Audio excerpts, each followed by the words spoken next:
Paus Fransiskus, pemimpin tertinggi tahta suci Vatikan, akan melakukan kunjungan ke Jakarta pada tanggal 3 hingga 5 September 2024. Kunjungan ini diharapkan akan menjadi momen yang penuh haru dan sukacita, khususnya bagi umat Katolik di Indonesia. Paus akan menyerukan pesan perdamaian, kesederhanaan, cinta lingkungan, dan keadilan sosial. Seorang guru bahasa Inggris yang cinta bermusik, Juan Kolemar Cahya, bercerita mengenai rasa gembira yang dialami saat mengetahui bahwa Paus akan melewati sekolah tempatnya mengajar, SD Santa Ursula, yang terletak di Jalan Pos, Pasar Baru.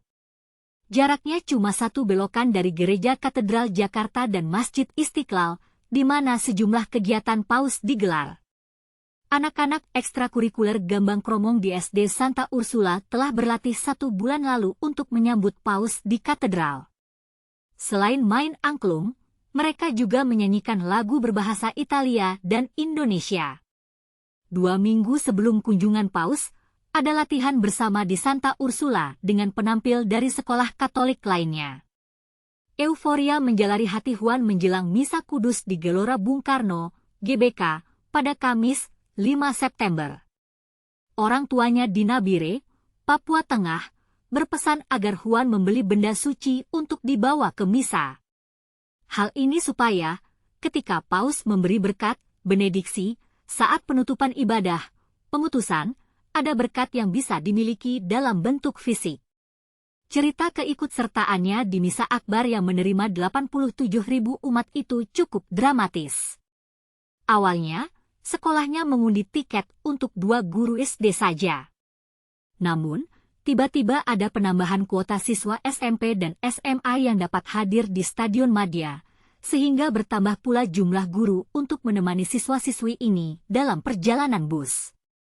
Juan akhirnya berangkat, ikut misa di stadion utama. Sebelum misa dengan Paus dimulai, seorang uskup dari Merauke menyeru, "Hentikan kekerasan di Papua," di hadapan seluruh peserta misa. Selain itu, banyak orang dari berbagai daerah di Indonesia yang tidak kebagian kursi di GBK, tetap datang ke Jakarta untuk sekadar melambaikan tangan kepada Paus di jalan.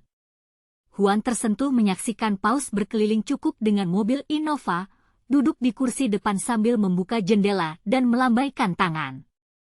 Tidak hanya itu, Paus juga menginap di Kedutaan Vatikan alih-alih hotel, mengenakan jam tangan Casio seharga $8 atau Rp124.000, dan memakai sepatu hitam biasa bukannya sepatu merah menyala yang digunakan paus-paus sebelumnya.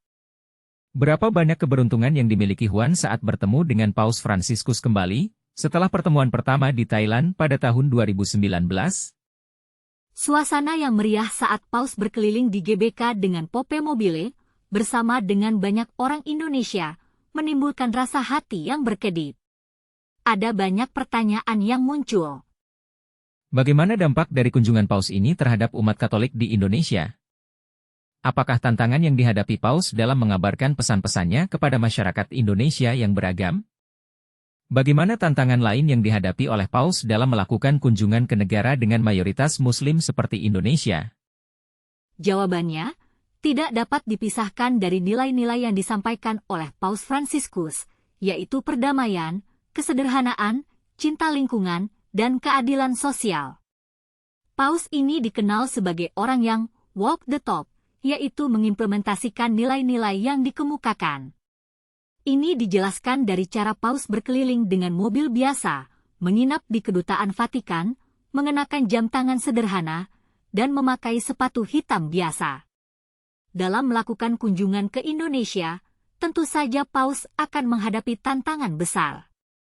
Namun, dengan adanya semangat umat Katolik yang kuat dan banyak orang Indonesia yang rela menunggu di jalan, dampak dari kunjungan Paus ini diharapkan akan menjadi semakin besar. Selain itu, nilai-nilai yang disampaikan oleh Paus diharapkan dapat menginspirasi masyarakat Indonesia dalam melakukan perubahan positif bagi lingkungan dan masyarakat. Sehingga, kunjungan Paus Fransiskus ke Jakarta pada tanggal 3 hingga 5 September 2024 diharapkan akan menjadi momen yang penuh haru dan sukacita, bukan hanya bagi umat Katolik, tetapi juga bagi seluruh masyarakat Indonesia.